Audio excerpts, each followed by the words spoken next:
Welcome to episode 70 of Silver Lining for Learning. We're very excited today to talk about what teacher educators should have learned from the pandemic with our three guests. But we want to begin by congratulating Kurt Bonk on his 500th day of running in a row, an achievement even more stunning than Silver Lining for Learning, reaching 70 episodes. So, when we started this a year and a third ago, we wanted people to understand that the pandemic was an opportunity as well as a huge tragedy, an opportunity to transform education more possible than any time in our professional lifetimes. And education, I would say, has only partially risen to that challenge, that we have invited guests who have been doing wonderful things with transforming and innovating, but the system as a whole, not so much. People are reverting to where things were before. And so we're excited to have three people associated with a book, what teacher educators should have learned from the pandemic, that really highlights the opportunities that are involved. Rick Ferdig is the Summit Professor of Learning Technologies and a Professor of Educational Technology at Kent State University. Aimee Barber is an Assistant Professor of Educational Technology, Curriculum, and Pedagogy in the College of Education at the University of Louisiana at Lafayette. And Rebecca Nelson holds a doctorate from the University of Toledo and teaches at the University of Nebraska at Kearney online in the Graduate Transitional Certification Program, as well as in the undergraduate teacher education program. So three people who've really done a lot and thought a lot about how to build the capacity of teachers. So what we'll do is we'll ask each in turn to talk some about themselves and also about their role in the book. In between the three, we will ask a question or two. And then when our three guests have finished, we'll just open it up for discussion. So Rick, tell us about your role as editor of the book. Yeah, thanks, Chris. So it's a joy to be able to spend time with you all today. I did not run 500 days in a row. I ran out to the mailbox today. I'm not sure that counts. But what I would say as a way of intro too is it's a joy to spend time with all of these great people here. I grew up reading and then working with Chris and Kurt, and then had the joy of learning a ton from Young and Punya and Pat Dixon, who I hear is online. So it's just a joy to come together, and then to be able to edit a book where I got a chance to meet people like Rebecca and Aimee has just been a real joy, and one of the great things about ed tech as a field. So I thought maybe as a way to introduce myself also, I'd give you the origins of the open access book. And to do that, I actually kind of need to take a step back.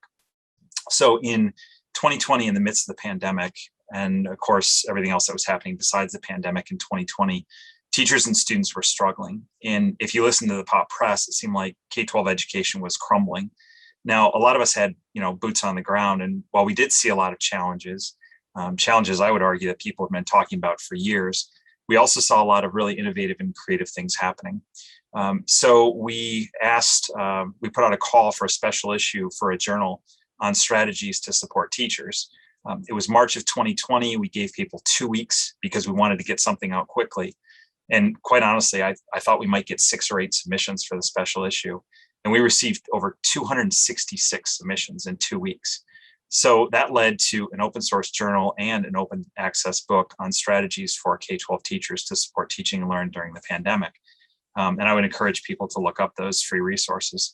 Now, while that history seems a little bit unrelated to the work we're discussing today, it's actually directly related because in that process, we learned a couple things. First, we learned that teacher professional development matters. Now, of course, years of research had already proven that, but there was evidence that those who had received PD either prior to the pandemic or who received PD immediately during the pandemic had students who had significantly more positive outcomes than those who teachers without PD. And so people began to ask, and I would argue rightfully so, what is teacher education doing to support teachers? What are they doing to provide just-in-time support during the pandemic?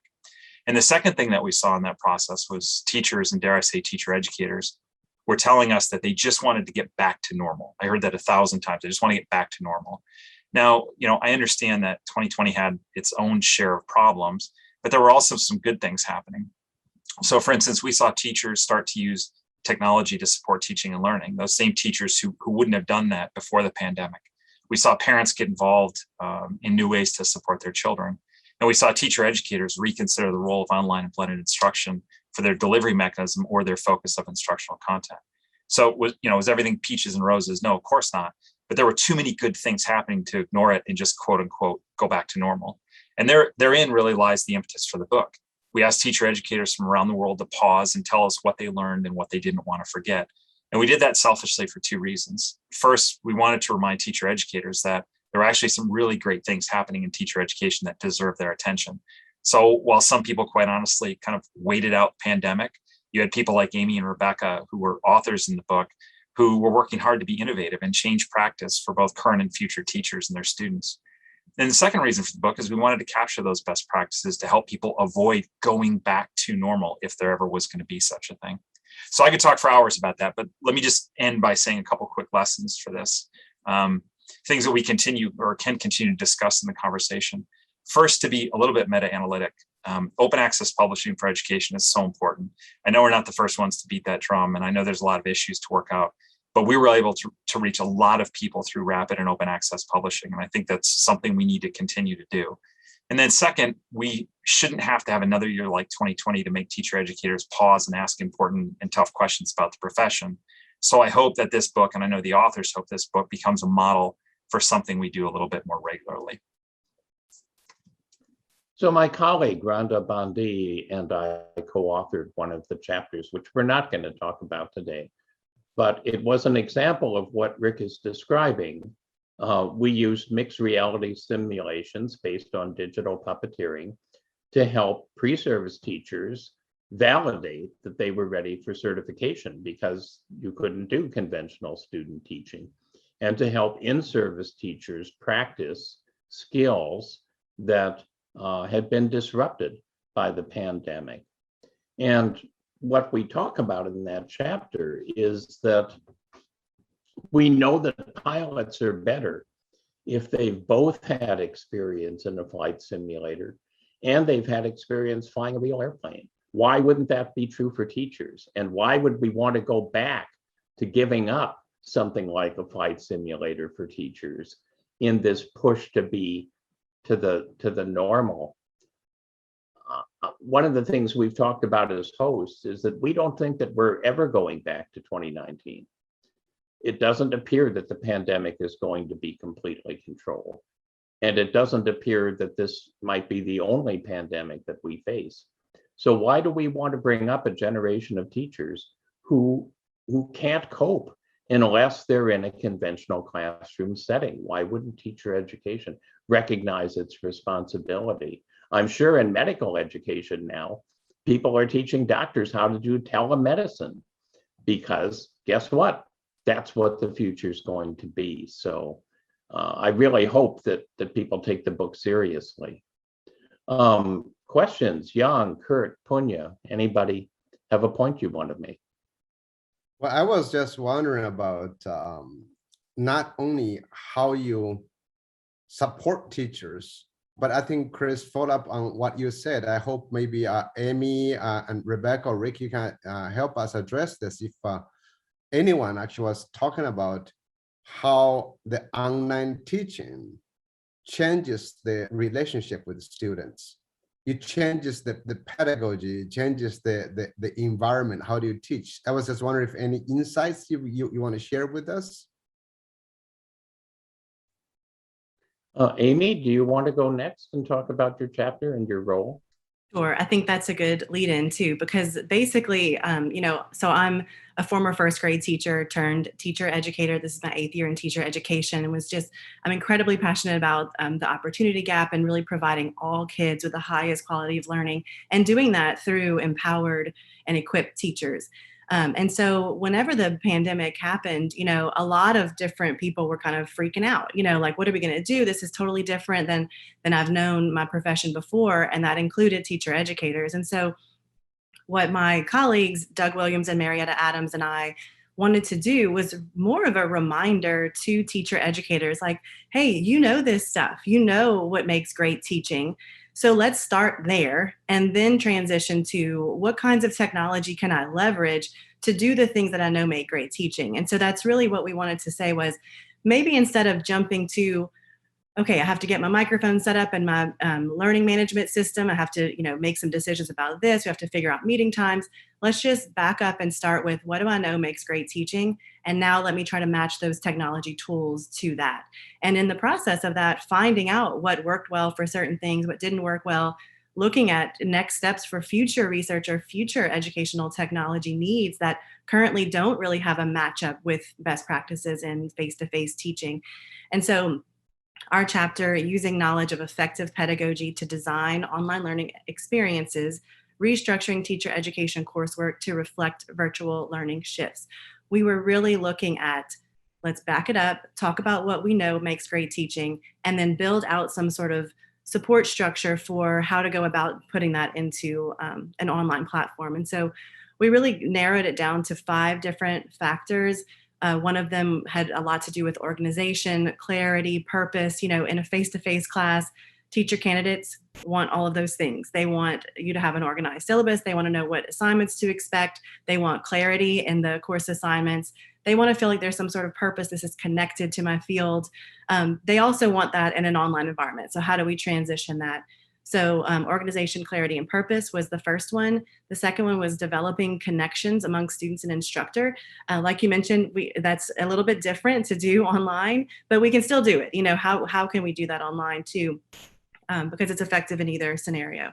And then number 3, maximizing the use of live facilitation and interaction. So really knowing how to leverage the time that we have together, whether it's a face-to-face time or a synchronous class time. Do I need to play videos and have them read articles whenever we're in front of each other? Or can they do that before we meet up, kind of like a flipped classroom model, so I can really leverage my time when I have you in front of me? And then number 4, collaboration and iterative growth in lesson design can still happen. Students can still collaborate. They can still give feedback and improve lessons. And then finally, the last one, number 5, providing opportunities for real world application and generation of knowledge. We didn't want to lose that real world application just because we moved to online. So it was a great learning experience for me. It was great to work with other colleagues who were all grappling with the same issues. And really, it's interesting where we are as teacher educators, because as we model our own thinking of how we made these transitions, we're actually teaching future teachers how they can also think about their own transitions online, because we know that this is not going away even after the pandemic. There's so many different uses for really maximizing the reach of online learning. Aimee, I wonder if I could jump in and also ask like a Young's question about helping teachers and help them understand what it's like to be online. Some of the work on K-12 online blended instruction, we saw, maybe we call it like an 80-20 rule, right? Where, 80% of what, a face-to-face teacher and an online teacher are doing is actually quite similar, right? So they're still doing grading, they're still doing communication, they're still doing, student management of some way. It's not to say that everything is the same. There are things that are different and unique in those online experiences, but it's more about how those things happen in an online environment. And I felt like when we started working with teachers, they felt like everything was different. They felt like it was, 100 over here, 100 over here, and there was no overlap. And if we could just calm them down and help them understand that they knew what they were doing as teachers, we just had to help shift their modalities, we got a lot more success. Did you find that as well? I mean, is that fair from your work, Aimee? Yes, and it reminded me of whenever it first happened. It seemed like everybody thought they needed to buy a subscription to this, and they needed to get this new tool and get this and this and this. And really, it reminded us to just like stop and take a breath, take a second, and really think through the things that you're purchasing, think through the things that you're planning to use, and make sure that it matched up with what you know. And so, yes, absolutely, we saw the same things. Kurt, did you have Yeah. something? Yeah, sure. As a scholar or someone in any field, there are moments in time that are unexpected.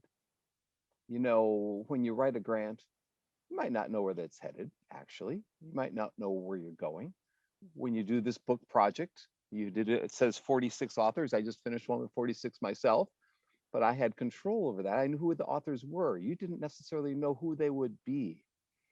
I remember my first gig at West Virginia University, and someone co-opted me into helping them on a 3-week project to build a learning center for kids at risk in Wheeling, West Virginia. Just be 3 weeks. It ended up being 3 summers. So I have a 2-part question for you, Rick. And all of you can jump in on the second part of this.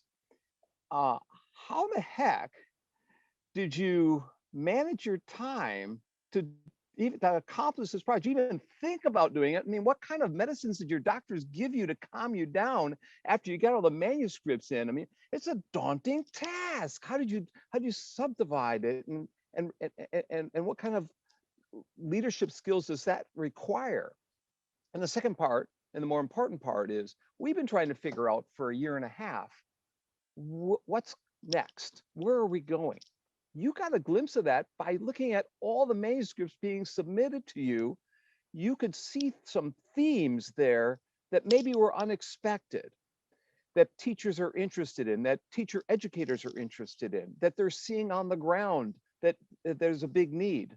So what were those needs that they're seeing that were evident in the manuscripts you got that you weren't aware of prior to getting that? So the first part, did you faint when doing this, and how did you survive this? And then, what can we learn from it? Yes, I'll gladly take a stab at the first one. Do you see the lines, the gray hair? So I'll tell you that the toughest struggle was that we were trying to help people. So when you're trying to help people, how do you reject things, right? So the reality of it is we ended up with, I think it's either 16 or 18 chapters in this book from 46 different authors. But the reality is we had over 85 submissions to the book. And so the challenge of trying to go through these quickly so that we could actually get things out, but yet also, be thoughtful about how we could support authors. And yet this question about rigor as well, because, if you're putting something out there and you have names like Aimee and Rebecca and Chris, there's an expectation that these are going to be rigorous so that the strategies and ideas that are put out there are actually backed by research and practice. So I'll tell you one of the things that we did that I think was useful is, you'll see in this book, there are 3 key themes: social emotional learning, online learning, and extended reality. And what we did is we didn't start there. What we said is we want to know what is important, and we want to know what you care about. And there's something different that we saw happen with authors when they got to talk about what they thought was important and what they thought, and Aimee and Rebecca, I hope you agree with this, when they felt like they had an answer they wanted to put forth to a larger question about what teacher educators should have known, then it wasn't so focused that they felt like they had to write into a specific space. And when they didn't have to write into a specific space, but they got to tell their story about the work that they were doing, then the kinds of articles or chapters, if you will, that came in were thoughtful and really represented the quality and the passion of our authors. That made my job a lot easier. Again, the hard part was, we had over 85 submissions and we had a short amount of time to go through them. And unfortunately, we had to say no to people just because of some of those quality and rigor issues. And so we actually spent a tremendous amount of time with those rejections saying, your idea is so important. What you're writing about is so important. Here's different ways that you can, make this a better piece and get this out quickly so that you can help others. And I really appreciate your being so thoughtful about that. I want Rebecca to talk about her chapter, but I also had to curate because we didn't want more than 3 guests for this show. And I wanted to make sure that I picked the most stellar chapters in the book for the people we invited. So Aimee and Rebecca, you made at least my cut in terms of thinking about what you said and how important it is. So with that introduction, Rebecca, I'll turn it over to you for your chapter. Well, thank you so much, Chris. And thank you to everybody here. This is a fantastic opportunity to get to meet all of you and have this wonderful discussion. So I'm going to do a screen share just because I put together a few slides just because there's a neat visual that I want you to see. So can everybody see this? Okay. So the title of my chapter is the 4 pillars of digitally infused education, transcending modalities in the post-COVID learning environment. And we started out thinking about this concept of, we moved online so quickly, and there were lots and lots of frustrations and feelings of failure, and I don't know how to teach anymore from my colleagues at the higher ed level, as well as the students, the student teachers, and K-12 educators. So where we started was looking at these distinctive modalities. So face-to-face and online were always seen as separate entities. And as we went through this whole COVID process, we realized that those lines were getting blurred. When the pandemic hit, teacher educators were forced to mix and match, coming up with all sorts of different ways to get the information across to their students. So we've developed this multimodal post-COVID learning environment where it's digitally infused and you can do multiple things as you teach. So some of the lessons that we learned here through this process, that this distinction is gone. There is no separate entity of online or face-to-face. Whether you're teaching in an online course, you should still have face-to-face where you are meeting with your students and interacting with them in some way, and vice versa. The modes are now blurred, we're mixing and matching, and probably the more important part here is the 3rd bullet. Academic and emotional supports are needed even more now to enable students to effectively learn and succeed in a multimodal classroom setting. So we've moved online, we've done things to ensure that our students are successful with the content of the course, but we also need to ensure that they're still getting the emotional supports as well. And this is the image that I wanted to end with, so you can see the screen. We came up with the 4 pillars of digitally infused education. So I want to quickly summarize each of the pillars. The first one ties in really well with Aimee's chapter, talking about the technology and understanding we all know how to teach. We know what to do in the classroom. Now, what technologies can help us?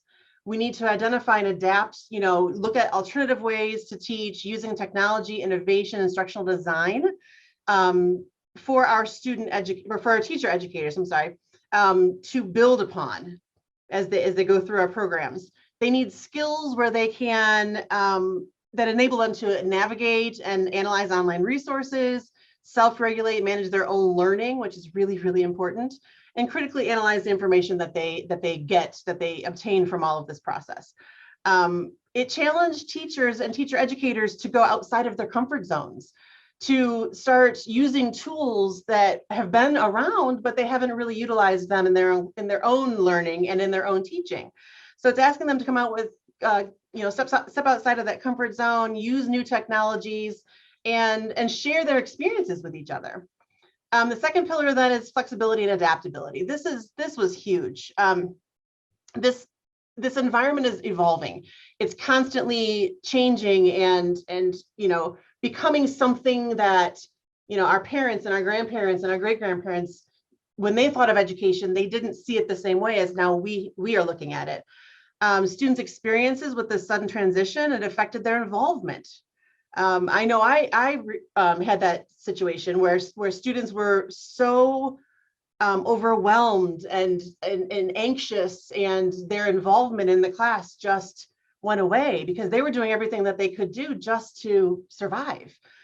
Their motivation went down, all of those things. So what we decided was this flexibility and adaptability needed to be a central piece of the 4 pillars, because we needed to go outside of their comfort zone and allow our students to negotiate how they best learn.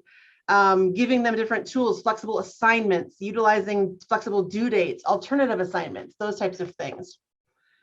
The 3rd pillar was on the building of relationships.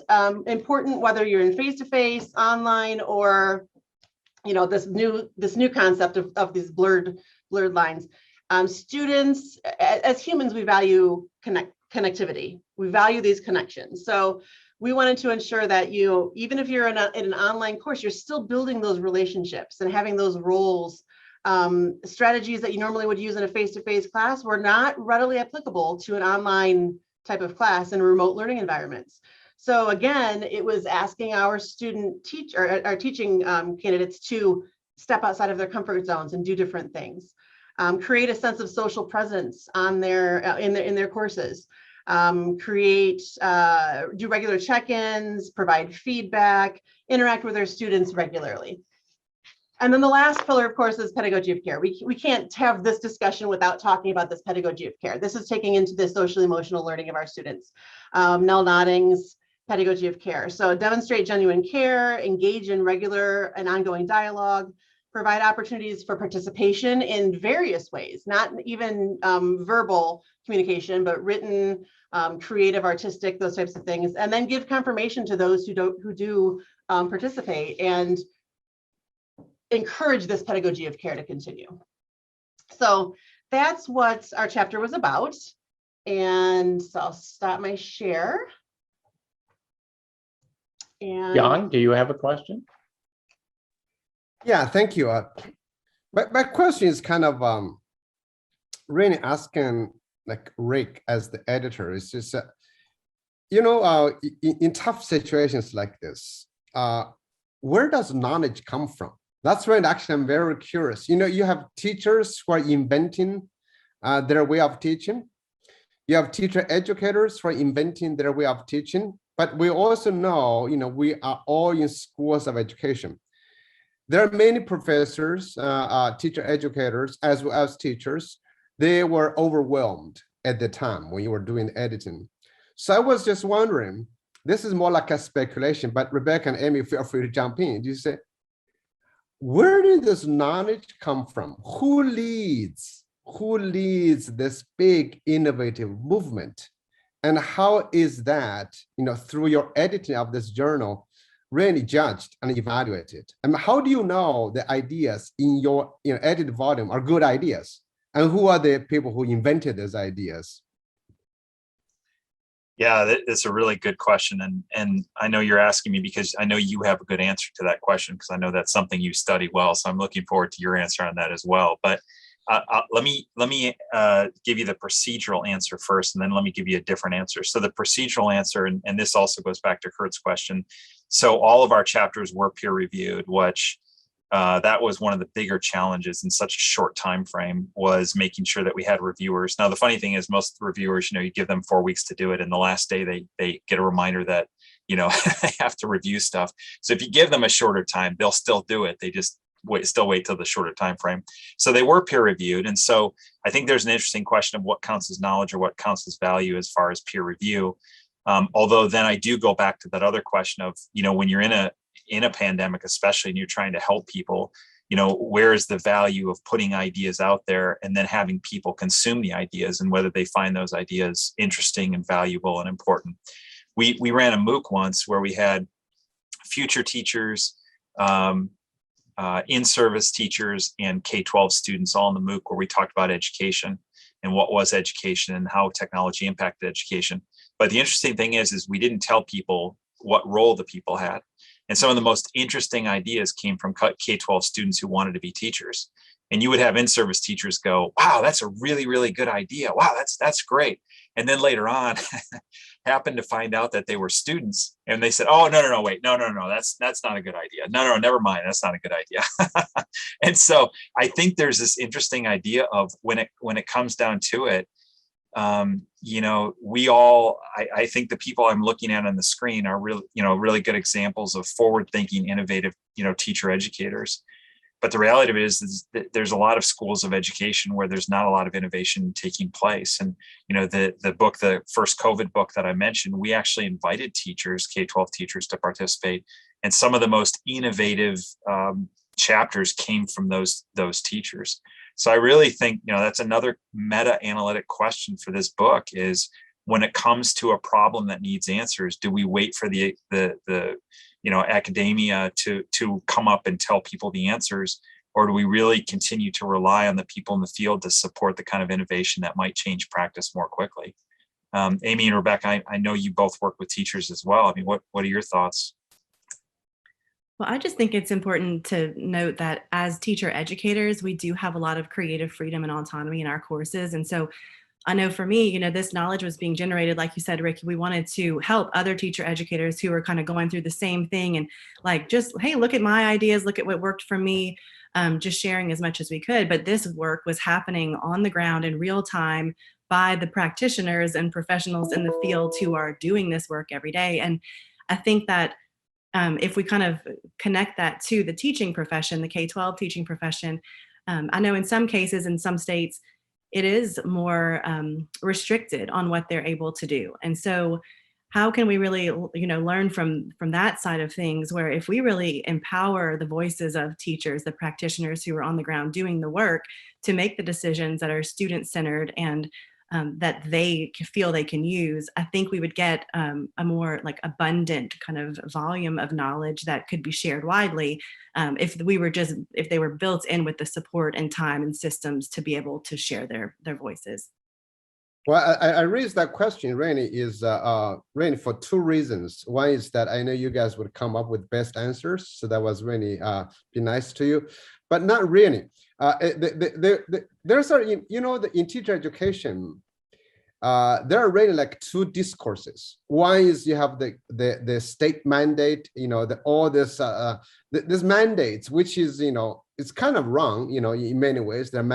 And on the other hand, you have the innovative educators, teacher educators like you, are driving towards a different discourse. So you always have the tension of all the mandates and versus that which reflects in schools.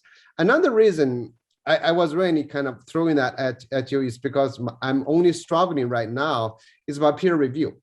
Because you may not really need a peer review, but people pretend peer review makes better knowledge. That's not necessarily true. You sometimes find actually horrible. It's not a peer, but pretend to be a peer. But anyway, so that's another reason I threw out this. But that's not a discussion here. I know Punya has a question. Punya, go ahead. Young, can I just ask you really quickly? Well, Rebecca had a comment first. All right, go ahead. I was going to follow up on what Aimee said and just say, my background is actually in high school English. I was a high school English teacher for 15 years before finishing my PhD and moving to higher education. So I just finished my third year in higher education. So I'm still, I still kind of keep my ear to the ground in the K-12 arena. And I know when I taught high school English, my lessons were really informed by my students. It was a constant communication and where are you and how can we change how this is being taught. So I think in answer to your question, Young, I think that we need to, where does the knowledge come from? It comes from everybody. All of the stakeholders play a role in designing, where we go with our lessons and how we formulate them and the modalities of interacting with each other. So I just wanted to throw that in there as a comment, follow up to Aimee's response. And Chris, you don't mind, I just want to ask Young back. Young, I think there's a whole conversation that needs to take place about peer review. You're right on. But what I found really interesting about your question with knowledge construction is that the three of us, well, actually the four of us, because Chris is an author as well, are Americans at American institutions writing this. Could this have happened globally? Like what's the global perspective on what was happening TE in the pandemic? Yeah, that's actually a beautiful question, because if you, I'm involved in an edited book by the University of Melbourne faculty. I'm always talking about, I say, well, it's Melbourne, it's about higher education. What changes can happen? If you go to China, Hong Kong, Pune, I'm sure you jump in with India, I think the discourse will be different. You know, it actually, the writings will be quite different in that. However, which raises another question. Don't answer this because I want Punya to jump in, is what I call globally distributed students. Imagine our students, if your international students are all globally distributed, if we continue the pandemic for another 10 years, how do we serve the globally distributed students who has really, you know, when they come to the US for school, they come for culture. But then when you do it online, there's no culture. You know, you may have faculty have different cultures. So like, you know, with Rebecca, you know, at the University of Nebraska, Kearney, you have your own culture. When the students come here, you may serve them some rice. But again, rice is not necessarily, you know, Nebraska, but you would not change the curriculum for the international students. But now when we serve students who are located in different cultures, but taking your course, what does that mean? And then they go back to teaching their classrooms. However, don't answer that question because I know Punya has a better question. I don't know if it's a better question. I have a comment or two before the question. So the comment has to do with, and I think those are sort of related. So, you know, the word that you used, Rick, was, you know, trying to find what is of value. And, you know, and we can argue whether peer review is the process or not, but I think that the word value is, I think, is very important, because I think what this moment of crisis does or did is push all of us as educators to forget about the rote and the modalities that we had been using in the past and go back and ask questions about why are we doing this in the first place. Otherwise, it's very easy to fall back on, oh, this is a 15-week course. I know I have a major project at the end and I have a blah here and you go to post this. And suddenly all of that sort of changed. And that's where I think you'll see a lot of realization on the part of teachers and educators about the importance of relationships and socio-emotional support, which had always been the subtext, but had not necessarily been as salient, you know, as our role can be. So I think this idea of values that we bring to the task, I mean, I'm hearing this over and over again, Rick, and like why you decided to do this is we wanted to help people, right? That's a value-based proposition based on a sort of, it's almost like a moral imperative that was felt, right? And I think that we often in education don't have a space to talk about these deeper moral, ethical purposes of the work that we do. We get into instrumental, we get into economic arguments, we get into meeting state mandate requirements and so on. So I think that was just a comment which I think was underlying this conversation. I just wanted to sort of bring it out. And I think that's where the ideas are coming from, because you had the compass. Now, how do you get there? The old rules had shifted. So yes, you had to try new things, right? But I think that leads to a second question. To me, that's been the sort of the more important kind of thing that I have gotten interested in. So this sort of goes beyond sort of the technology and the structure of courses and so on, because, you know, teacher prep is a system. It's a system which includes courses and sequences. You know, you got to do this before you do that. There's accreditation requirements. There are these state mandates, all of that stuff. So I would love to hear from each of you, like in your role, how did these constraints, you know, where did they go away? Were you free to play with some of these things? And then I want to actually follow up with a bigger sort of more, to me, which is more important, which is how does teacher prep overall needs to change structurally and institutionally for whatever this new world is going to be. And I also want, before I end, want to point to Zhao. I blame him for COVID going on for a year, because he sent this email out back last February saying, what if schools were closed for a year? And I laughed, thinking, oh, this is only 3 months. Now he said 10 years. So I blame him for the next decade if it so goes that way. All right, so with that, how did you find more freedom within the structure of the university and the teacher preps, you know, program? And B, what changes should we see structurally? Because all of us are guided by these invisible structures, and we think we are being creative, but we are already in a box. You know, so how can that box change for the future of teacher prep? Anybody can jump in. Go for it. I don't mind jumping in first. Go Rebecca, for it, Aimee. feel free to come in.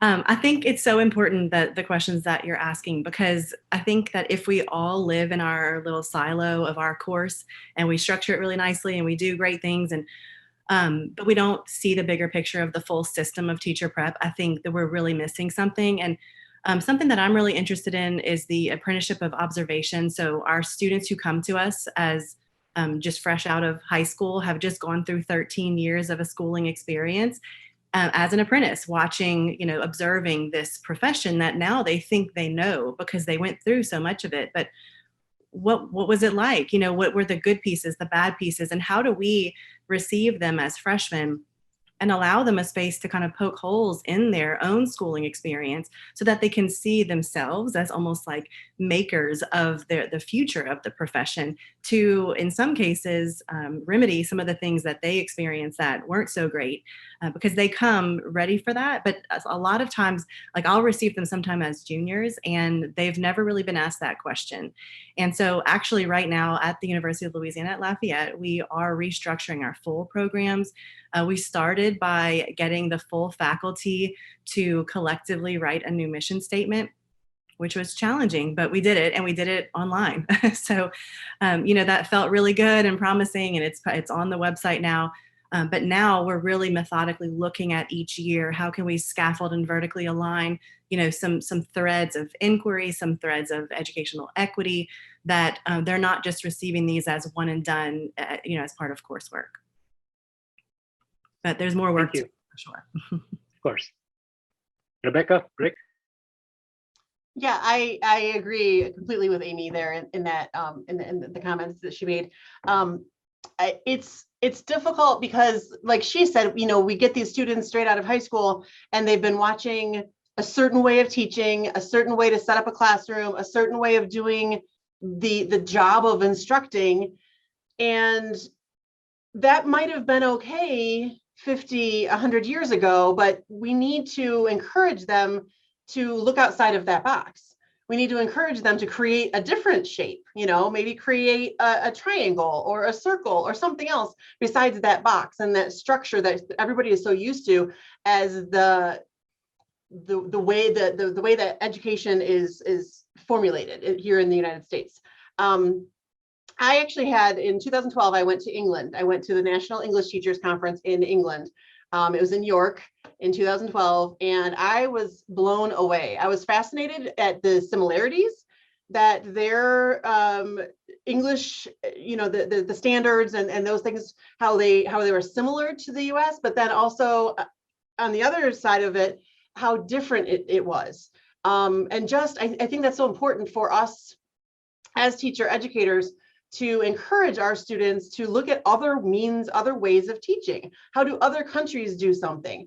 How do they create their classroom in space? How do they create, whether it's online or a physical space where they're meeting their students face to face?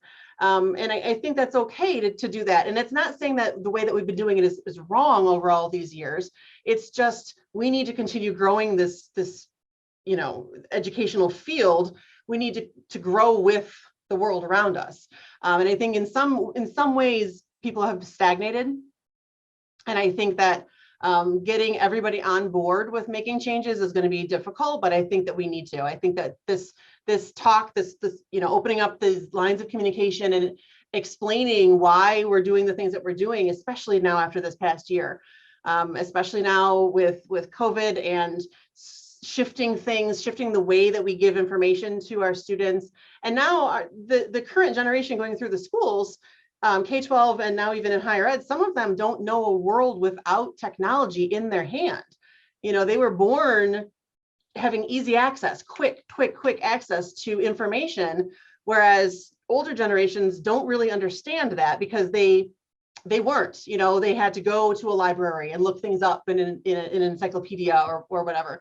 So I think that, we need to encourage all educators, K-12 and higher ed, to start looking outside of their own particular boxes and start looking at different ways of giving this information to our students. Yeah, and I would just piggyback on what Rebecca's saying, that there's a real sense of urgency and need for thoughtful care in the design of teacher ed, because if the students that we're receiving experienced a more traditional teacher-centered approach in their own classrooms, we have 4 short years to change that thinking so that they don't go in and assimilate to that kind of traditional mindset, traditional culture where, maybe some people say that it's like when you step into a classroom, you step back in time. All the technology that we have access to needs to stay outside of the classroom. So if we have this traditional mindset, we are in that sweet spot of in a position of power to be able to alter that mindset and really empower people to go out and create the new evolution of the profession. Thank you, Rick. Yeah, I mean, I'm scared. I just admit it.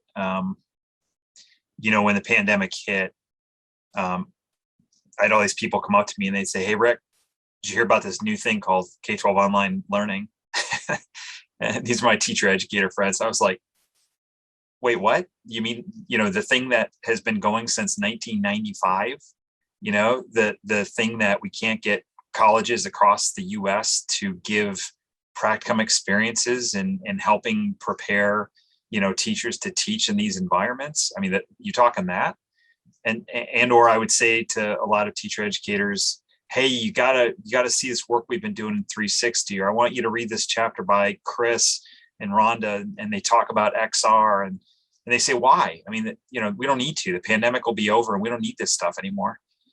So I'm scared. I mean, I don't know. I mean, Punya, you asked the $1 billion question. I don't know how I guess we do it in small steps, but the teachers that I've met are excited. I go back to something Pat Dixon talked to me about a long time ago about how most of our research findings are actually bimodal in nature. And so when you read the newspapers or the pop press and everyone says, this pandemic is horrible for everyone. Well, no, it's not. Pandemic has been horrible for some, but for some schools, they've actually done better because of the pandemic, because they've restructured things. And so there are some teachers out there, and there are some teacher educators out there, Aimee, Rebecca, the group that's in front of me right now, that have done really good things in colleges. But I'm nervous that that's not the norm. And I'm nervous that the norm is, whoa, we're done with it. Now we can just go back to normal. And I don't, unfortunately, think you're going to see a significant growth in, for instance, colleges of education that provide practicum experiences in online settings or even blended settings, which is a real shame. So to me, it's a $1 billion question. I guess I'll jump in here and just say this is my first show outside this year. There are no cicadas anymore chirping, but we do have something chirping behind me, and it's getting rather hot at 90 degrees with a long sleeve shirt on, so I'll take that off. But to respond to both Rebecca and Rick in their concern about internationalization or what we can learn around the world in terms of reactions, solutions, examples, stories from others. As I mentioned to you in the pre-broadcast, I have a book that I just submitted for publication to Routledge. And I wanted the title "Making Impact," but Routledge wouldn't let me have that, so they created a long, crazy title instead. But we did get the preface to say that. But it's called "Transformative Teaching Around the World: Stories of Cultural Impact, Technology Integration, and Innovative Pedagogy."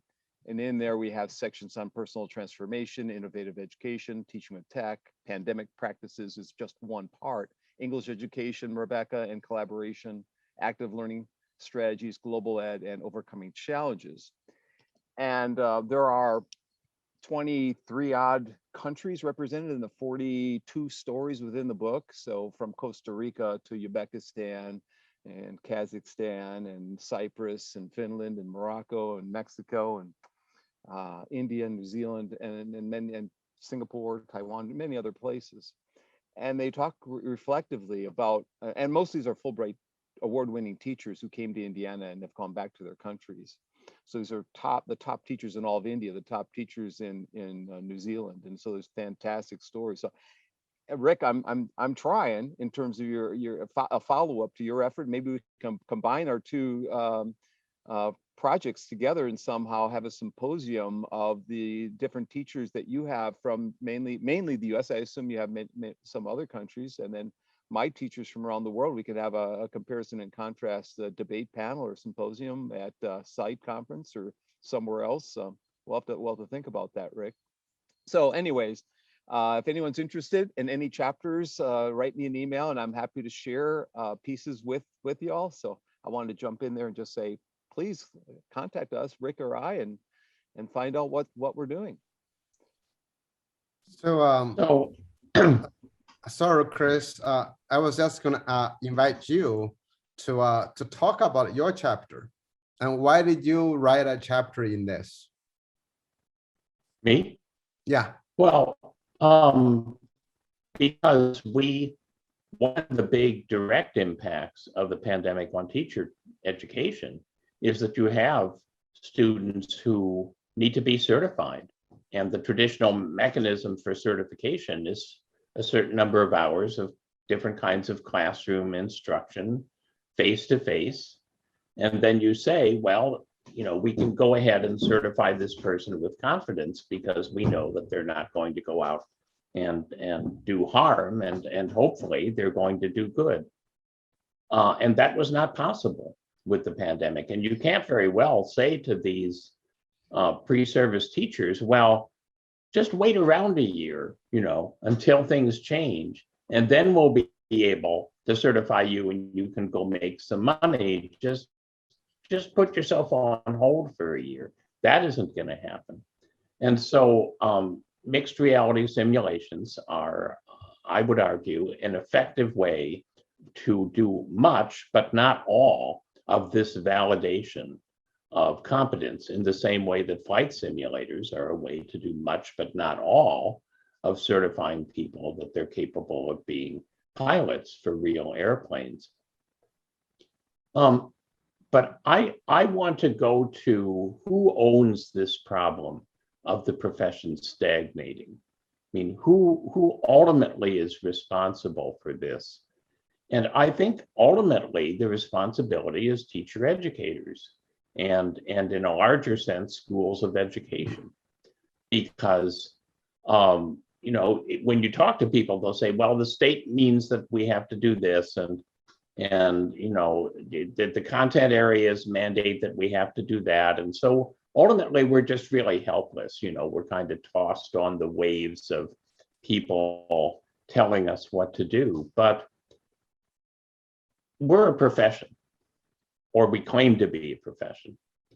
If I went to a doctor and the doctor said, I graduated from med school in 1980, and I don't hold with any of these newfangled drugs and diagnostic techniques that have come out since then, I'm just going to treat you with what worked in 1980, you would run out of that office. Maybe you'd even call the state licensing board. Same thing if you go to an accountant and they want to use a 4-decade-old tax code, or you go to an attorney and they want to use this. We know a tremendous amount about learning in the mind that we did not know prior to this. And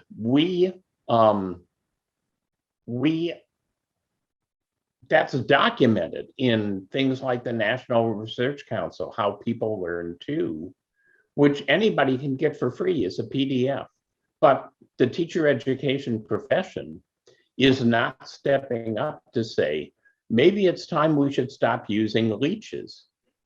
Maybe it's time that we should actually believe in the germ theory. Maybe it's time that we should actually, move into the 21st century. And I'm ranting about this because I have had no luck in changing any teacher education program in several universities that I've worked in to move in this direction. And I just feel that owning the problem is a first step, and saying, we are not helpless, and we have a responsibility to both our students and their students to do more. But I don't know if any of you have a strategy that you've seen is working. It sounds Aimee and Rebecca, like both of you, have been able to get some traction, and I'm really excited about that. Yes, it's slow moving, and it takes a lot of care and making sure everybody's voices are heard. But we do have a place at the table of to make major improvements, and so how can we really amplify our efforts, to do that? So we are trying. So maybe that's the next chapter is the work in transforming a program. So it's not easy. So if I was going to take Chris' position to think about, when you're asking who is responsible for education, I was going to say Donald Trump, but then it's not. Okay, so I just decided that's not a good answer. But anyway, so if I were going to ask the four of you as authors of articles, in what you've done, so each one of you to give like a 1 minute talk about what can teacher education do? What can they do? I don't mean you, I mean teacher education as a profession or pretend to be a profession, and to say, okay, we will move forward. Chris, you're not, you're right. We do have professors in teacher education who are practicing 40-year-old decade practice. I'm sure many of you recognize that. So, but what do you think? What should happen? Like each one of you get a minute to talk about this. We can start with maybe like Aimee, since you're smiling so well. Okay, sure. There's a lot to go in there, but I'll try in a minute. But I think if I could pick one thing, I think that what we're doing right now to try to infuse this thread, this like vertically aligned lens of inquiry and equity, really came from putting an action research project into their final semester of student teaching, asking them to look at barriers that were in place of kids finding success and fulfillment, and then address those barriers using the action research process that we call it practitioner inquiry. When we did that, we realized that they really were not prepared. Their problems that they were looking at were very surface level. They were looking at, well, the kids are talking too much, or they're not lining up fast enough, or it was very much directed at students' deficits and not really on my teaching practice. And so what we learned was this needs to start way before they get into their junior year. We're not starting early enough. So how can we really flip our program so that when we receive them as freshmen, they're already getting opportunities to problem seek, maybe before we're asking them to problem solve. And so that's really what we're looking at is as freshmen, giving them, anchoring the course with a book. We're using this year Creative Schools by Ken Robinson. The subtitle is A Grassroots Revolution, for transforming education. And I have used that book in discussions before, and it just allows our new freshmen to really dig into their own experiences and what it could be. And then partnering that with, the course is actually called Developing a Worldview of Teaching and Learning. So the things that y'all are talking about with exposing them to what's happening in different parts of the world also makes them go, whoa, I want to be a part of this field that's so ripe for change with so much possibility for innovation. But then how do we as teacher education really scaffold that through our whole system so that in the end, we're more equipped to kind of get them in a place where they do see their profession as malleable and changeable, and as them and themselves as able to go in and disrupt, the status quo. Rebecca. Sure, yeah, and so Aimee took it from the perspective of what can we do with our teacher educator students or teacher education students. I guess I'll take it from the perspective as what can we do for the teacher educators. So the whole time she was talking, I was thinking about, I'm not a big fan of continuing ed type things because sometimes I don't think you get a lot out of that. But I think having these kinds of conversations with our colleagues in higher education, the teacher educators, having these conversations and bringing in opportunities, bringing in resources like that book Aimee just mentioned, showing our colleagues in the teacher education departments that these exist outside of the normal square box framework of education, which is what most of us who are in higher education, that's the experience we've had, right? As we've gone through K-12 ourselves, those are the experiences. It's the sage on the stage, teacher at the front of the room, giving all of their knowledge to the students sitting in front of them. So how can we get current teacher education faculty on board with making these changes. And I think having these discussions, bringing in speakers, bringing in any of you gentlemen, if you would like to come, Yang, Kurt, Punya, and Chris, if you would like to come and give presentations, I think that would be a great opportunity to continue this conversation within teacher education programs across the country and the world even. Rick.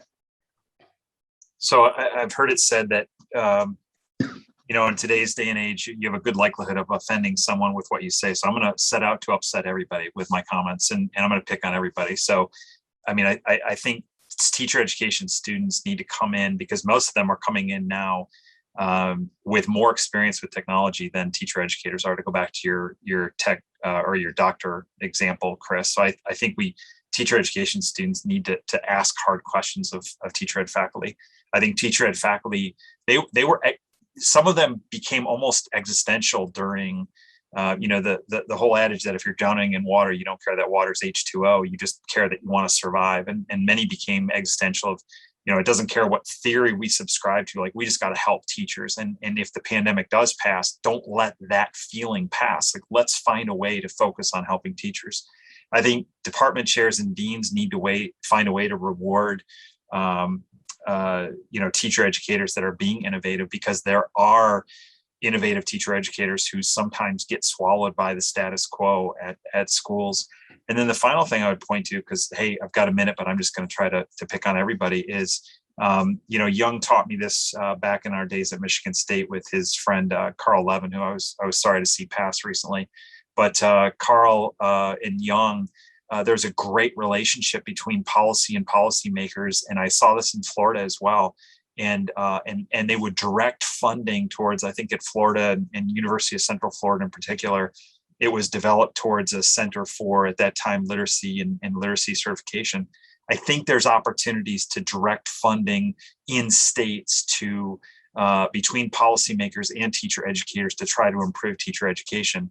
Unfortunately, it's just going to have to take both sides, kind of putting down their battle axes and coming to the table ready to help teachers instead of being more focused on politics. So if that didn't offend somebody in any of my comments, then I did something wrong. So I know we are over time, but I have to say this. I think in the entire discussion, we are beating around the bush. We are still working within teacher certification structures. We are still thinking of teachers as, so to me, the role, if we think of the role of teachers changing within the classroom, I think we have to completely, and I agree it has to be working with policymakers and so on, but we have to completely rethink what teacher prep is. And I think we are tinkering around the edges of that. And so that's my statement to offend everybody, Rick. So Well, Well, I we have to are say out of this. Time. Yes, we're out Yes, of we time. are out of time. We are agree out with of you, time. Punya. Despite the opportunities for all of us to offend everybody. But we want to celebrate the work that the three of you have done. And obviously, our discussion is affirming how important this is. Perhaps we should have several more shows that really are directly about teacher education and the kinds of central need for transformation that Punya and Kurt and Young are highlighting.